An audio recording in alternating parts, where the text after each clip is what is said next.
Thanks for tuning in to The Source, your source for celebrity news. Check this out.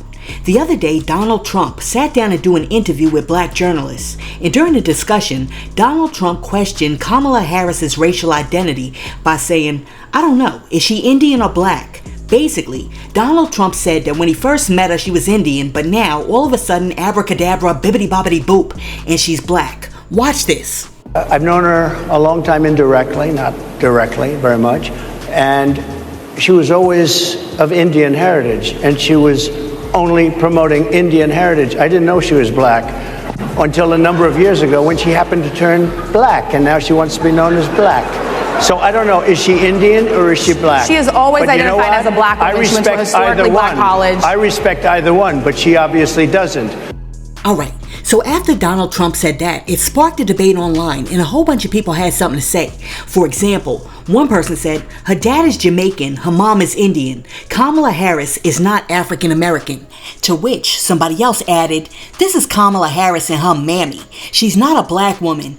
Don't ever let her claim our race. And then somebody else said, Kamala saying I'm Indian is not her saying I'm not black, for the stupids in the back. And then, after that, somebody else came through and said, Jamaica's population is 76.3% African descent or black, 15.1% Afro-European, 3.4% East Indian and Afro-East Indian, 3.2% Caucasian.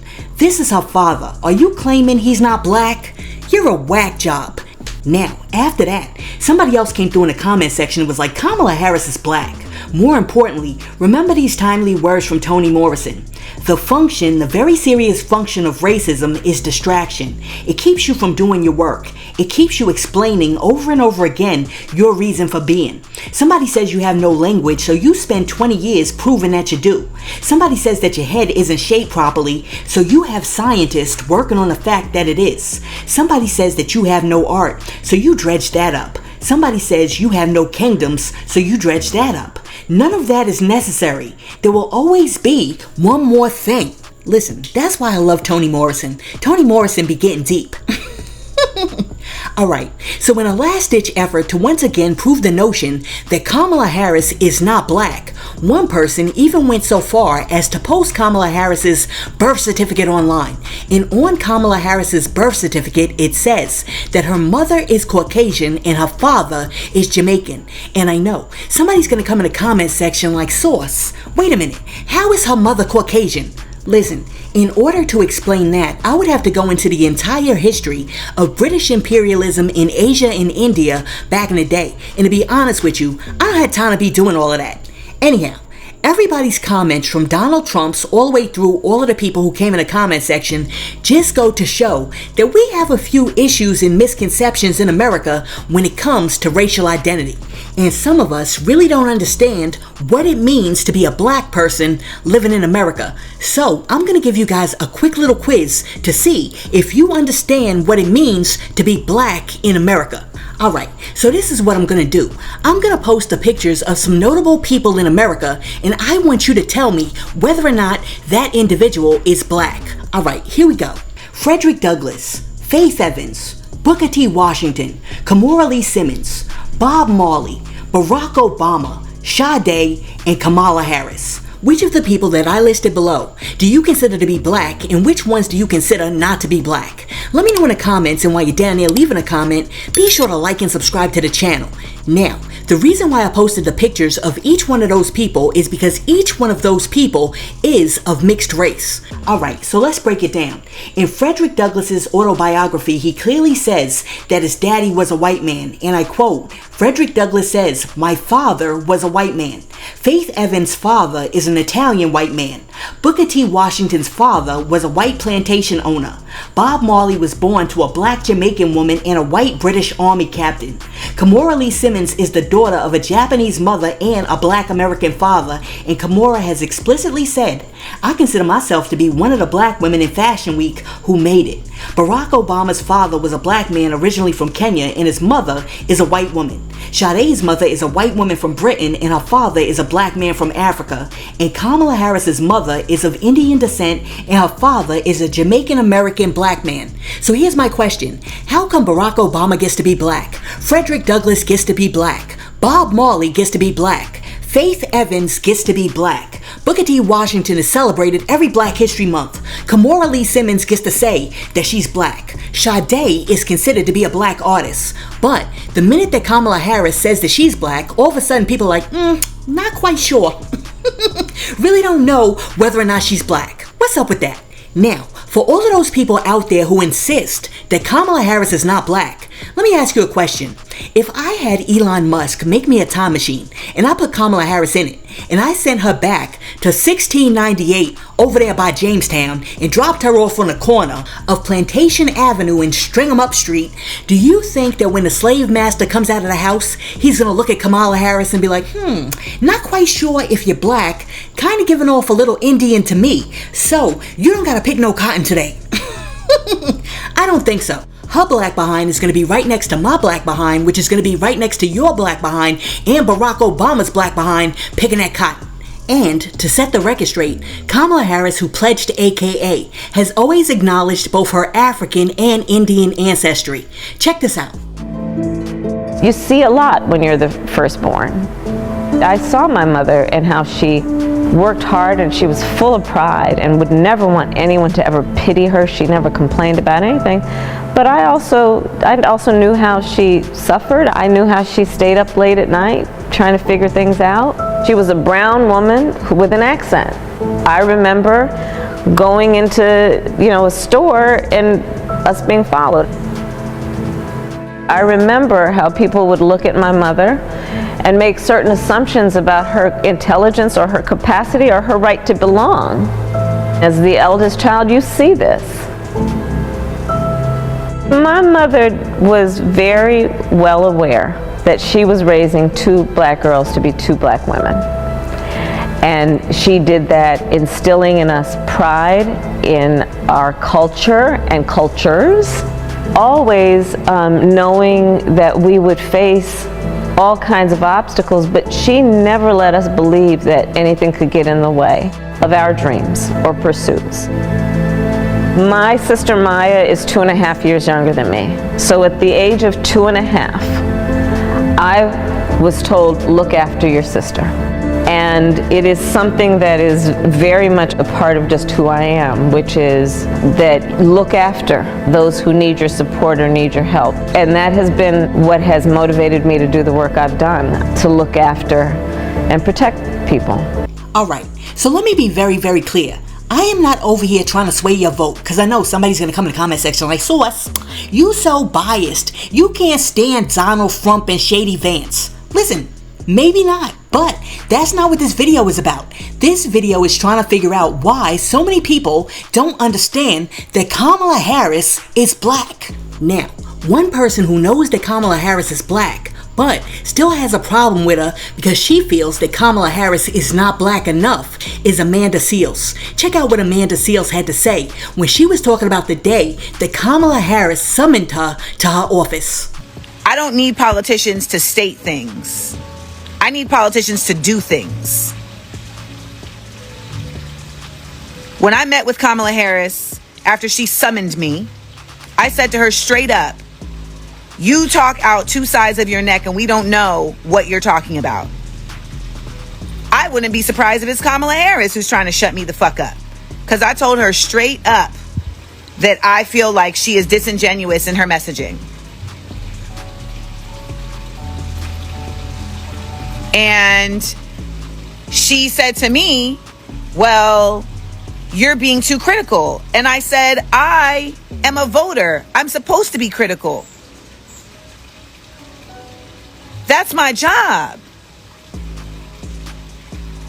And I want to see actions.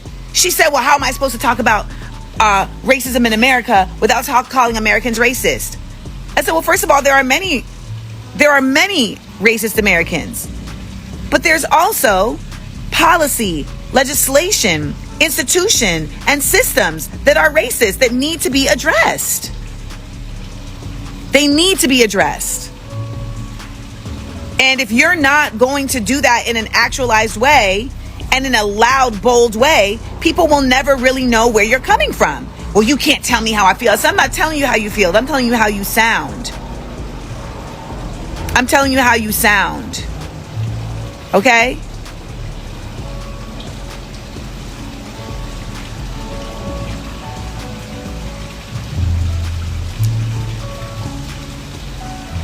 The truth is that you should always question your source and what are their intentions. And what you all need to know is that I don't need to do any of this. I don't need to talk about any of this. Listen, I agree with Amanda Seales with regard to the fact that you should always question your sources and hold the people who are elected to represent you to a higher standard. That's absolutely correct. But where me and Amanda differ is that just because Amanda has decided to approach racial issues with what some might call a bold, militant, pro-black, unapologetic vigor, every black person does not need to take the same approach. And just because some people don't choose to take the Malcolm X, Marcus Garvey, Huey P. Newton approach when dealing with race, racism, and institutional systematic racism does not mean that they're not for black people.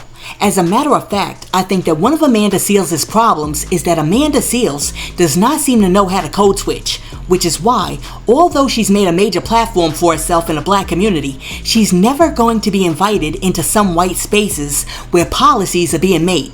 For example, nobody's ever going to be like, who should we pick for vice president? I think we should pick Amanda Seales. Never gonna happen. Now, there's a place for what Amanda Seales does, and it's very important for the progression of the black community. But you also have to realize that there's also a place for the Barack Obamas and the Kamala Harrises who have proven that they know how to politic in white spaces. Now, I know that Amanda Seales would love to have a black presidential candidate who wasn't afraid to get on the stage and be like, say it loud, I'm black and I'm proud. But the truth of the matter is that if you say some mess like that while you're running for president in America, your black behind is not getting elected. I mean, could you imagine? Now, with that being said, I do believe that when our code-switching comrades ask for our votes to help them get elected into high offices, we do need some assurances and reassurances that when they do get into office, they're going to forward an agenda that benefits our black communities and proactively deal with fixing some of the problems related to race and racism that have been codified into the laws of this land and also hinder our progress on a daily basis. And, contrary to popular belief, us asking for a black candidate to do that for us is not us being reverse racist, because solving a lot of the institutional problems related to racism actually benefits everybody. Source, before we end today's video, can you do me a favor and show everybody out there Jaylene Owens Clark's poem about code switching? My name is Jaylene Clark Owens, and this is not my voice. This is not my normal register. This is a choice. This cadence creeps unconsciously into my vocal box cavity, and all of a sudden my voice begins to lift, wraps up my vocal cords and presents them to you like a gift, making my voice higher and sweeter, thus more pleasing to your ear palate, instead of rough, harsh sounds that play on your eardrums with a mallet. Yeah, this is not how I would normally sound. Wow, I didn't even realize I was actually trying to hold the real me down, to suppress me so that you can trust me. I wonder if my voice is so high you can't hear the irony. I do it automatically. I just pop this voice in without thinking. The same way you would pop on a life vest if you were sinking. It saves me from being too Harlem, too deep, too black. But girl, you was all of that. This voice is... This voice is too fly to be left sitting in the cut like a cul-de-sac, waiting for a friend, a family member, your cousin. Why can't the voice you use with an employer be the same one you use with your husband? Because as a woman, we are conditioned from birth to be meek, taught that the man should have the most strength, so we even make our voices weak. Because as a black person, we are taught from birth to be non-threatening, so we quiet the bass of the African drum that strums our vocal cords until the silence is deafening. Because as a female who is black, we are labeled angry black woman, and even when we're not, we get the name even still. So we Kenny G. R. Louis Armstrongs until we sound tranquil. Like a tranquilizer gun, temporarily sedating your true self so you may be easily handled. True self on mute, but this voice matters too. Hands up, don't shoot. This voice has roots in New York City, is gritty, knows that life is not always but it is ever beautiful in its boldness, never drowning in self-pity. This voice is indicative of where you are from, but that should have no relevance, because your home of Harlem should not be indicative of your level of intelligence. Habitually, we are taught that our blackness cannot enter white spaces without a code, without code switching. Without it, their minds will be glitching, trying to compute our vernacular, but this voice is spectacular. It is the purest form of your articulated thoughts. Like rainwater after impurities have been vaporized. That other voice is not the real thing, just poorly plagiarized you, universalized you. Stop treating your voice like the cat that disappears when company's around, boo. But I know you feel most vocally comfortable when you're around your best friends. Finger waves become commas, and claps encapsulate words like bookends. But you can't just roll your neck and refuse to articulate in a professional setting. Why not? But it's okay to upspeak so that everything sounds like a question, I'm betting. Why? Because it makes you sound ghetto, uneducated. I don't think that's a big mystery. Ghetto, that is a leftover ancestral sound from the clicking languages found in the Southern African tribes. That is my history. Well, you can't always show all your cards. Sometimes you need your poker face. But this face is black 24/7. I can't turn it on and off based on time and place. This voice is yours, so own it. Stand up for its validity in powerful places. Be its proponent. Well, maybe I won't go full Harlem Bird, but I'll let my voice fly. Breaking this ingrained habit will be difficult, but I'll give it a try. So, hi. Hi, my name is Jaylene Clark Owens, and this is my voice. Voice. Love it or hate it, that is your choice. Thank you. Listen, let me know two things. When you walk into work or you walk into your office meetings, are you a straight up pro-black unapologetic ninja, or are you a code switcher? And also, do you believe that Amanda Seales was right to press Kamala Harris about not being outwardly pro-black and black enough? Let me know in the comments. Listen, let me know what you think about Donald Trump saying that Kamala Harris was Indian when he first met her, but now she's miraculously turned black. Also, let me know why some biracial people get the black pass while others don't. And last but not least, let me know what you think about Amanda Seales saying that she had to check Kamala Harris and let her know a few things with regard to what she expects from the black representatives that she helps to elect. Let me know what you think about all of that in the comments, and while you're down there leaving a comment, be sure to like and subscribe to the channel and share this video with your friends. Hey yo, thanks for tuning in to The Source, your source for celebrity news. Peace.